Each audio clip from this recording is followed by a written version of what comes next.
to decline this year and prices to go up thanks to increased demand and constrained supply. By 2025, the CMHC says prices could even reach the peak level seen in early 2022. So what else are the feds prepared to do to address that? Steve McKinnon is the government's House Leader. Hi, Minister. Good to have you back. Good to be with you, Vashi. I appreciate you making the time. I want to start off on some of the announcements that your government has made over the past week in particular, which are primarily geared to increasing the supply of the construction of homes, rather, and then also the supply of rental units. The CMHC has just come out with its forecast for housing starts in the sector, and it forecasts next year that they'll be down over 2023 and even below 2022, I believe, as well. But they're also forecasting that prices are going to go up. What's your message to Canadians who need help right now? Well, the same report says there's some good, very good long-term prospects for housing in Canada as well. But what I would say about that is we agree housing is an urgent national priority.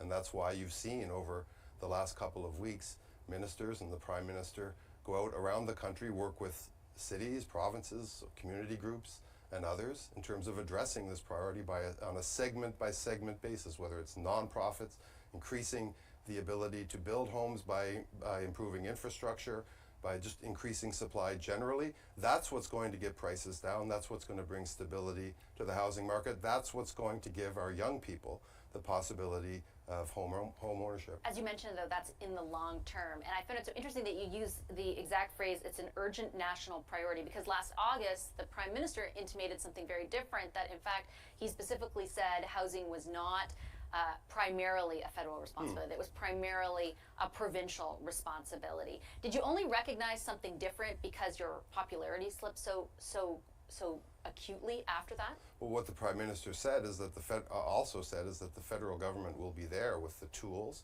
the programs, the resources to do its part. I would argue that we're actually now doing more than our fair share in terms of bearing the weight of this problem. I think the long-term prospects for housing in Canada are very good. Did you think prior to last fall, let's say, that it was an urgent national priority? And I'll add some context to my question. So, for example, one of the announcements your government made this week was a $15 billion top-up to a program that doles out loans in order to build apartments. Yes. That is a program that was initially introduced in 2017 under a different name, $25 billion in loans. $18 billion of that has already been loaned out. So far, 11,000 units have been constructed in 7 years.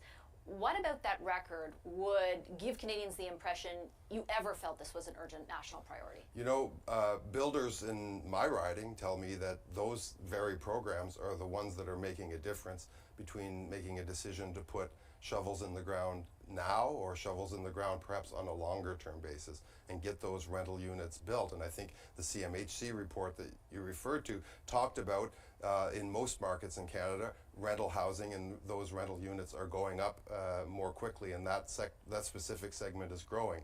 Those are real units that are going to house Canadians, and that's part of the mix that we will require to get supply up and prices down. But that didn't address the substance of my question, which was that the record your government has on that program is a negligible one. I mean, 11,000 units in 7 years for $18 billion.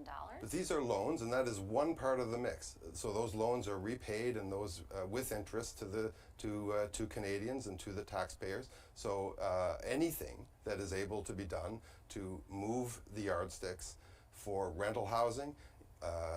There are other programs and other initiatives designed to increase the volume and supply of other kinds of housing.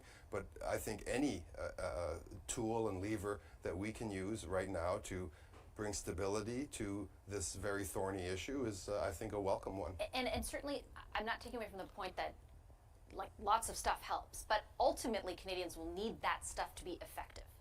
And that's why I'm asking about your prior record and if you estimate that this will be any different and how long will it take? I know you're talking about the long term. The problem is felt acutely now by Canadians, particularly the younger ones that your government is speaking to.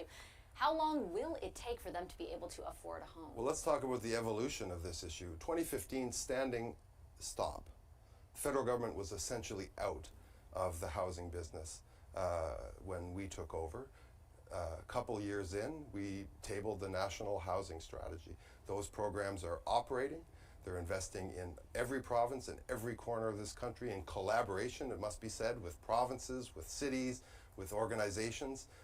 that real homes are getting built with this strategy. We've added to that now, of course, because we have this additional supply problem. The CMHC says in order to restore affordability, by 2030, an additional 3.5 million homes have to be created. Right now, with the suite of things you've announced, you're getting towards, I think it's around 800,000, something like that. So my point is essentially, yes, you're going to have an impact on supply over the long term, probably not for another decade, and ultimately it will somewhat work towards restoring affordability, but it's not nearly the amount that the CMHC has laid out is necessary. Which leads me to not all homes are a direct result of government programming either, of course. Sure, and that's but why we housing want to, starts are down. That's why we want to enable more housing by allowing municipalities to leverage funds to put those sewers in, the streets in, and make sure that development can occur in a rational, reasonable way in their communities, and so that people can have access to a greater supply, a greater number of options,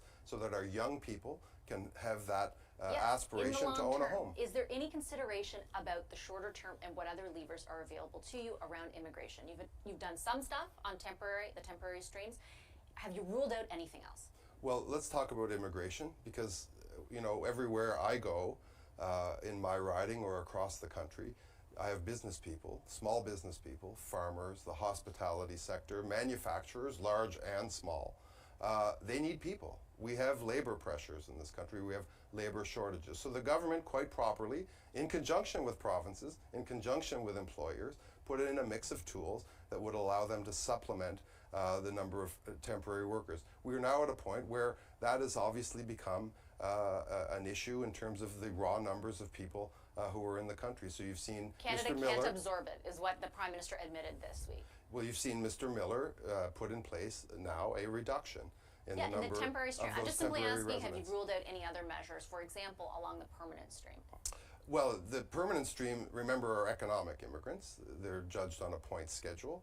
But you have a number, for the most part, these are people who come to the country with, in many cases, financial resources, education, their skills, and They still need a home, and their to be fair. imaginations are needed in this country, and we need to continue to grow. We have a declining birth rate, like most Western countries, and Canada, I think, is seen as a model around the world for how we are able to attract skilled immigrants to this country who come and immediately participate in our workforce, immediately create other opportunities for Canadians, and immediately positively impact our country. And I'm not taking away from the virtues of immigration, but I think it's a fair question when the Prime Minister admits this week that immigration has exceeded the capacity of Canada to absorb the levels that they're currently at, to ask whether or not, beyond the temporary streams and the decisions you've made there, if your government is prepared to do anything else. From your answer, I take it that the answer is no. Well, in terms of our regular immigration program, we are going to continue with that because it's what